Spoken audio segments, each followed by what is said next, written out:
اعوذ بالله من الشیطان الرجیم. بسم الله الرحمن الرحیم. د الله جل جلاله په توفیق سره به ان شاء الله چې نن د قاعده نورانی د اول درس نه به هم شروع وکړو. مخکې د نشي درس شروع کړو قاعده نورانی به تاسو ته معرفي کړم. انټرنیشنل قاعده ده په ټوله نړۍ کې تدریس کیږي. نور احمد نورانی لیکلې ده. ډیر یو ښایسته روش د تلفظ په اړه باندې ورته ټاکلی دی.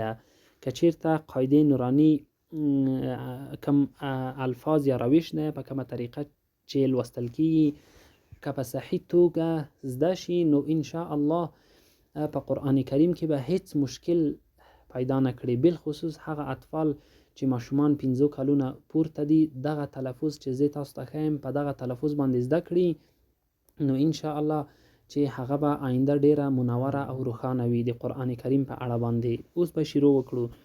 اعوذ بالله من الشیطان الرجیم. بسم الله الرحمن الرحیم. الف دغه حرف وینئ دا الف لوستل کی. بعضی خلک الف وای. الف بالکل غلط ده ځکه دغه زیر چې لام لري هغه معروف ویل کی. الف قرآن کریم کې الف لام میم صورت چې ده الف لام میم داسې نه ویل کی چې الف لام الف غلط نه. الف دوم حرف با دلته هغه حرف لیکلی چې تلفظ کی با. بعضی خلک بی وایی بی او بعضی خلک با الف با تا یا الف ب ت بالکل غلط دیده. با دقیق تلفظ با. دریم حرف تا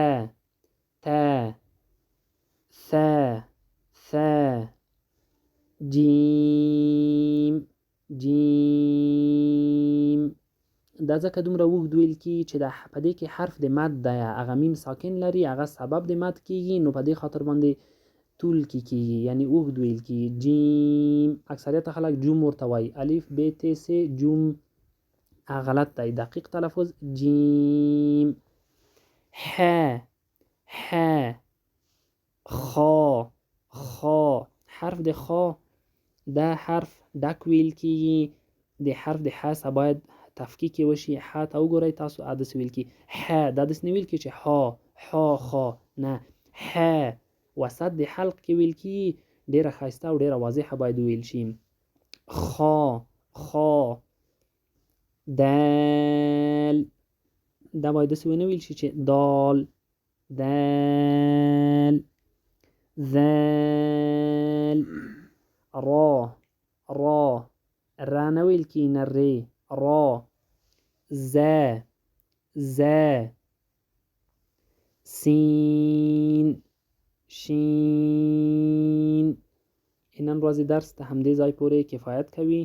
ان شاء الله سبا به بعدی درس هم سره شریک کو.